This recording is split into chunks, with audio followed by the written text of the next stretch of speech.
ओम शांति। आज 26 अगस्त 2021। आज बाबा की महावाक्य है।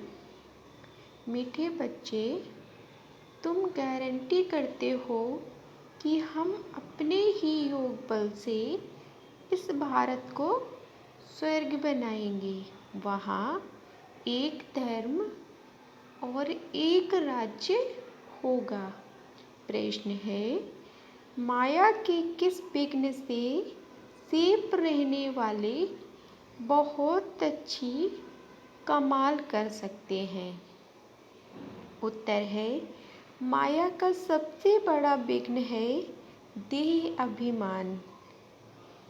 माया का सबसे बड़ा विघ्न है देह अभिमान में लाकर एक दो के नाम रूप में फंसाना। जो बच्चे इस विघ्न से सेफ रहते, माया के धोखे से बचे रहते, वे बहुत कमाल कर दिखाते हैं। उनकी बुद्धि में सर्विस के नए नए ख्यालात चलते रहते हैं। सर्विस में उन्नति तब होगी जब देह अभिमानी बनेंगे। सर्विस में उन्नति कब होगी? सर्विस में उन्नति जब होगी जब हम देह अभिमानी होंगे। ओम शांति। बाप आए हैं रूहानी बच्चों को श्रीमत देने। यह तो बच्चे जानते हैं कि थोड़े समय के अंदर ड्रामा प्लेन अनुसार सारा कार्य होना है। हम रावणपुरी को विष्णुपुरी बनाते हैं। आज बाप की गुप्त तो पढ़ाई भी गुप्त है। सेंटर्स तो बहुत है। छोटे बड़े गांव में सेंटर्स हैं और बच्चे भी बहुत हैं और भी दिन प्रतिदिन बढ़ते जाएंगे। लिटरेचर में भी लिखते हैं कि हम इस भारत भूमि को स्वर्ग बनाकर छोड़ेंगे। तुमको यह भारत भूमि बहुत प्यारी है क्योंकि तुम जानते हो कि यह भारत ही स्वर्ग था। उनको 5000 वर्ष हुए। भारत बहुत शानदार था। तुम ब्रह्मा मुख वंशावली बच्चों को ही यह नॉलेज है। इस भारत को श्रीमत पर स्वर्ग बनाना पड़े। सबको रास्ता बताना है और कोई खिटखिट की यहाँ बात नहीं है। आपस में बैठ राय करनी चाहिए कि इन चित्रों द्वारा ऐसी क्या एडवर्टाइज करें जो अखबार में भी यह चित्र डालें।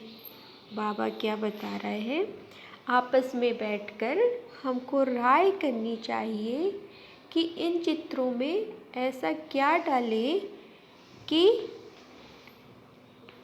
अखबार में भी यह चित्र डाले जाएं। ऐसी कौन सी एडवर्टाइज करें? आपस में इस पर सेमिनार करना चाहिए। जैसे उस गवर्नमेंट के लोग आपस में मिलते हैं, राय बनाते हैं, तो भारत को हम कैसे सुधारें।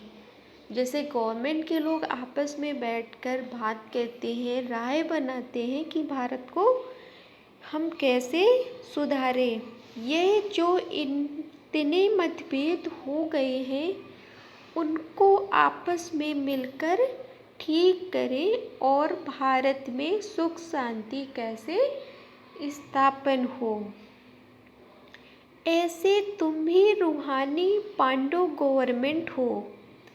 यह बड़ी ईश्वरी गवर्नमेंट है। पतित पावन बाप ही पतित बच्चों को पावन बनाकर पावन दुनिया का मालिक बनाते हैं। यह राज तुम बच्चे जानते हो। मुख्य है ये भारत का आदि सनातन देवी देवता धर्म। यह है रुद्र ज्ञान यज्ञ। रुद्र कहा जाता है शिव बाबा को। अब तुमको बाप ने आकर जगाया है, तुमको फिर औरों को जगाना है। ड्रामा प्लेन अनुसार तुम जानते रहते हो। अब तक जिसने जैसा जैसा पुरुषार्थ किया है उतना ही कल्प पहले भी किया था। तुम्हारी रूहानी युद्ध है। कभी माया का जोर हो जाता है, कभी ईश्वर का। कभी कई बच्चों में माया के बेघने पड़ जाते हैं। माया एकदम बेहोश कर देती है। लड़ाई का मैदान तो है ना। माया राम की संतान को बेहोश कर देती है। लोकुश की कहानी भी है ना। राम के 2 बच्चे दिखाए हैं, यहाँ तो बाबा के ढेर बच्चे हैं। इस समय सब मनुष्य कुंभकर्ण की नींद में सोए हुए हैं। वे यह भी नहीं जानते कि परमपिता परमात्मा आया है बच्चों को वर्षा देने। बाप भारत में ही आते हैं। यह बात बिल्कुल ही भूल गए हैं। भारतवासी ही स्वर्ग के मालिक थे, इसमें कोई शक नहीं। परमपिता परमात्मा का जन्म भी यहाँ होता है। तब तो शिव जयंती भारत में मनाते हैं, तो जरूर उनसे कुछ आकर किया होगा। भारत में शिव जयंती मनाते हैं। क्यों मनाते हैं? तो जरूर उसने कुछ आकर किया होगा। बुद्धि कहती है कि जरूर बाप ने आकर स्वर्ग की स्थापना की होगी। शिव जयंती मनाते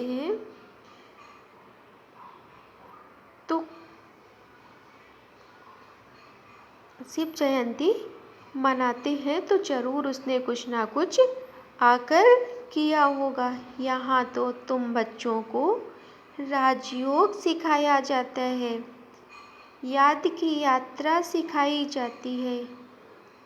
प्रेरणा में कोई आवाज नहीं होता। समझते हैं शंकर प्रेरणा से विनाश करता है, परंतु इसमें प्रेरणा की बात ही नहीं है। तुम समझ गए हो कि ड्रामा में उन्हों का पार्ट ही है मूसल बनाना।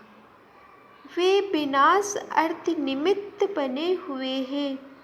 प्रेरणा शास्त्रों का अक्षर है, इसमें प्रेरणा की तो बात ही नहीं है। ड्रामा अनुसार विनाश तो होना ही है, गाया हुआ है।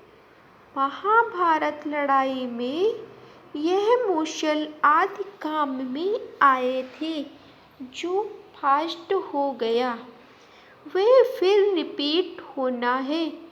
तुम गारंटी करते हो कि हम योग बल से स्वर्ग की स्थापना करेंगे। वहाँ एक धर्म होगा तो दूसरे सब धर्म कहाँ होंगे? जरूर विनाश हो जाएंगे। यह समझने की बात है। गाया हुआ है, ब्रह्मा द्वारा स्थापना, विष्णु द्वारा पालना तो ठीक है, लेकिन शंकर को तो शिव के साथ मिला दिया है।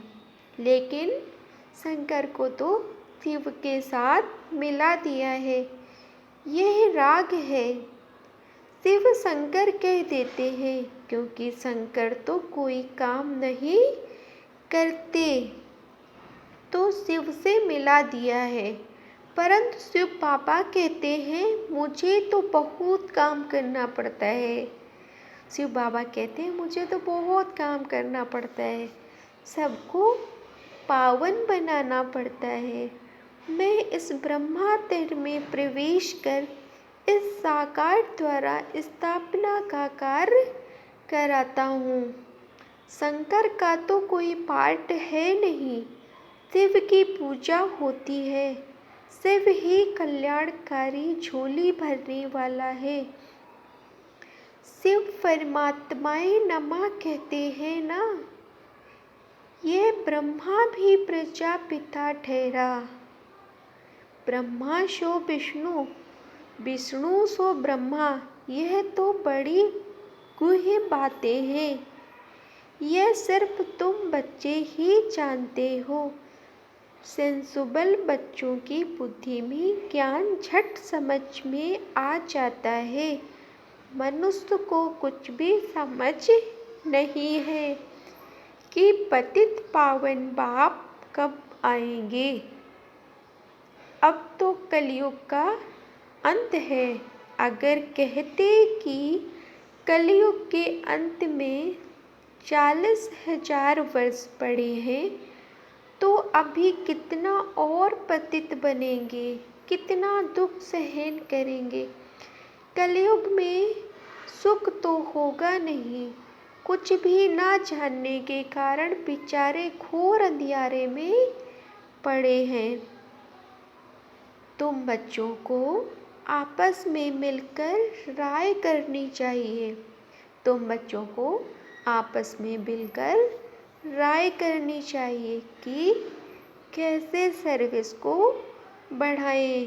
बाप प्लेन तो बताते रहते हैं, फिर बच्चों को आपस में मिलना है, चित्रों पर अच्छी रीति समझानी है। ये भी ड्रामा अनुसार चित्र बनते जा रहे हैं। बच्चे जानते हैं कि जो जो समय पास होता जाता है, खूब ड्रामा चलता रहता है। बच्चों की अवस्थाएं तो कब ऊपर कब नीचे यह चलता रहेगा। बाबा भी साक्षी होकर देखता है। कभी कभी बच्चों पर ग्रहचारी बैठती है तो उनको मिटाने के लिए प्रयत्न कराते हैं। बाबा घड़ी घड़ी कहते हैं कि बाप को याद करो। बाबा बार बार कहते हैं कि बाप को याद करो, लेकिन देह अभिमान में आ जाते हैं, इसलिए ठोकरें खाते हैं। इसमें देह अभिमानी बनना पड़े, परंतु बच्चों में देह अभिमान बहुत है। तुम देह अभिमानी बनो तो बाप की याद रहे, फिर सर्विस की उन्नति भी होती रहेगी। जिनको ऊंच पद पाना है वे सदैव सर्विस में लगे रहेंगे। तकदीर में अगर नहीं है तो तकदीर भी नहीं करेंगे। खुद कहते हैं कि बाबा हमको धारणा नहीं होती है। बाबा क्या कहते हैं, तकदीर में अगर नहीं है तो तदबीर भी नहीं करेंगे। खुद आकर वो कहते हैं कि बाबा हमको धारणा नहीं होती है, बुद्धि में नहीं बैठता है। धारणा अगर नहीं होती तो खुशी भी नहीं रहती है। जिनको धारणा होती है तो खुशी भी रहती है। समझते हैं कि शिव बाबा आया हुआ है। बाप कहते हैं बच्चे तुम अच्छी रीति समझकर फिर औरों को भी समझाओ। कोई तो सर्विस में लग जाते हैं, पुरुषार्थ करते रहते हैं। तुम बच्चे जानते हो कि जो जो सेकंड बीतता है वह ड्रामा में नूंद है, फिर ऐसे ही रिपीट होता है। बच्चों को ही समझाया जाता है कि बाहर भाषण करते समय तो अनेक प्रकार के मनुष्य आते हैं। तुम बच्चे जानते हो कि सभी वेद शास्त्र गीता आदि पर ही भाषण करते हैं। उनको यह पता थोड़ी है कि यहाँ ईश्वर अपना और इस रचना की आदि अंत का रहस्य समझाते हैं। चित्रों में कितना अच्छी तरह दिखाया है कि परमात्मा कौन है। यह बातें प्रोजेक्टर पर तो समझा नहीं सकते। प्रदर्शनी में चित्र भी सामने खड़े हैं और फिर तुम समझा कर पूछ भी सकते हो कि अब बताओ कि गीता का भगवान कौन है। ज्ञान का सागर कौन है। पवित्रता सुख शांति का सागर लिबरेटर गाइड कौन है। कृष्ण के लिए तो कह नहीं सकते। परमात्मा की महिमा अलग है। पहले लिखाना भी चाहिए, प्रूफ लेना चाहिए, सबसे सही भी लेनी है। हाल में चिड़िया लड़ रही है। इसका क्या मतलब है? इस समय सारी दुनिया में लड़ाई झगड़ा ही है। सब आपस में लड़ते रहते हैं। 5 विकार भी मनुष्य में गाए जाते हैं। जानवरों की तो बात नहीं है। विशेष वर्ड और वायलेंस वर्ड मनुष्यों के लिए गाया हुआ है। कलयुग में है आसुरी संप्रदाय, सतयुग में है देवी संप्रदाय। मनुष्य इतने तमोप्रधान बुद्धि है जो बिल्कुल समझते नहीं है कि हम ही आसुरी संप्रदाय हैं। देवताओं के आगे जाकर गाते भी हैं, हम ही नीच पापी हैं। हम निर्गुण हारे में कोई गुण नहीं। तुम तो उन्हों को सिद्धि कर बता सकते हो। सीढ़ी के चित्र में बड़ा क्लियर है, दिखाया हुआ है कि कैसे चढ़ती कला है फिर उतरती कला है। भारतवासियों के लिए मुख्य है सीढ़ी का चित्र। यह है सबसे बड़ी चीज। इस चित्र पर बहुत अच्छा समझा सकते हो। 84 जन्म पूरे कर फिर पहला नंबर जन्म लेना है। फिर उतरती कला से चढ़ती कला में जाना पड़े। हर एक का विचार चलना चाहिए कि सबको रास्ता कैसे बताएं। ख्यालात नहीं चलेंगे तो सर्विस कैसे करेंगे। चित्रों पर समझाना बहुत सहज होता है। सतयुग के बाद सीढ़ी उतरनी ही है। बच्चे जानते हैं कि अब हम ट्रांसफर हो रहे हैं, लेकिन सीधा सतयुग में नहीं जाते। पहले शांति धाम में जाना है। तुम जानते हो हम पाठधारी हैं, बाकी तुम्हारे में भी नंबरवार हैं जो अपने को पाठधारी समझते हैं। इस ड्रामा के दुनिया में ऐसा कोई नहीं कह सकते कि हम पाठधारी हैं। हम लिखते भी हैं कि हर एक मनुष्य मात्र इस बेहद ड्रामा के एक्ट्रेस होते हुए भी ड्रामा के मुख्य एक्ट्रेस, डायरेक्टर और ड्रामा के आदि मध्य अंत को नहीं जानते हैं, तो बस बेसमझ है। तो क्या है? बेसमझ है। इस लिखने में कोई हर्जा नहीं है। एक कान से सुन, दूसरे कान से निकाल नहीं देना चाहिए। सर्विस सर्विस और सर्विस। बाबा जानते हैं कि बच्चों पर कभी गृहचारी भी बैठते हैं। जब गृहचारी बैठती है तो कितना नुकसान हो जाता है वह बाप जानते हैं। साहूकार गरीब बन पड़ते हैं। कारण तो होता है ना, बहुतों को बाबा समझाते भी रहते हैं, बच्चे नाम रूप में कभी नहीं फंसना, नहीं तो माया ऐसी है जो नाक से पकड़ खड्डे में डाल देगी। माया बड़ा धोखा दे देगी।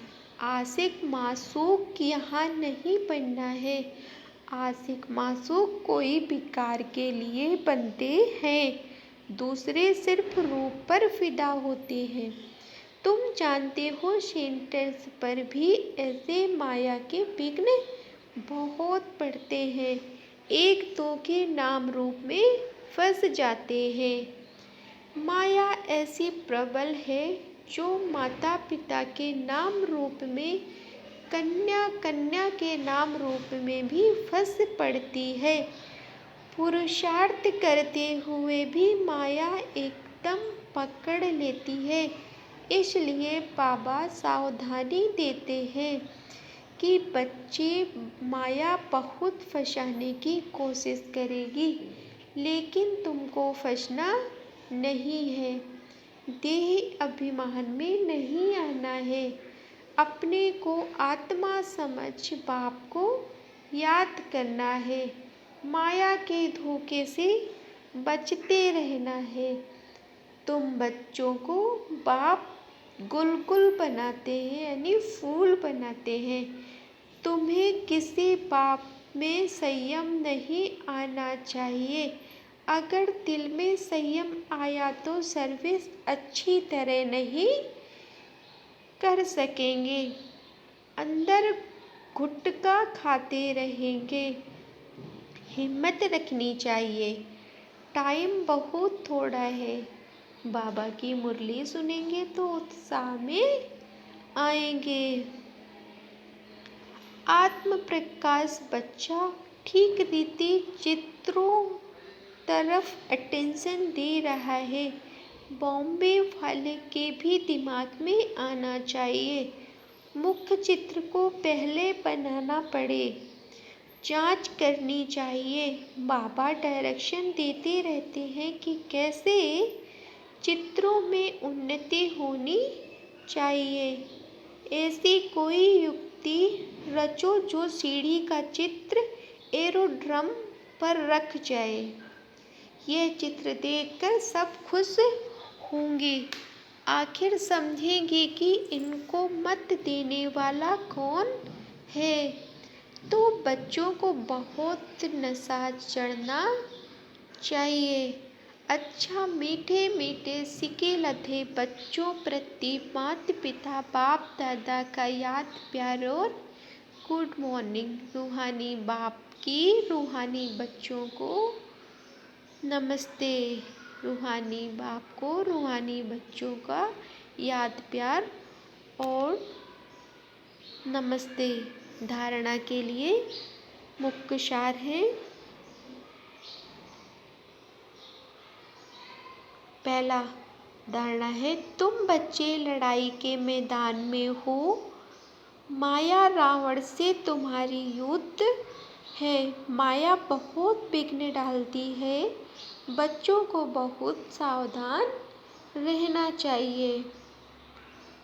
दूसरी धारणा है, हर एक को अपनी उन्नति के लिए विचार करना चाहिए।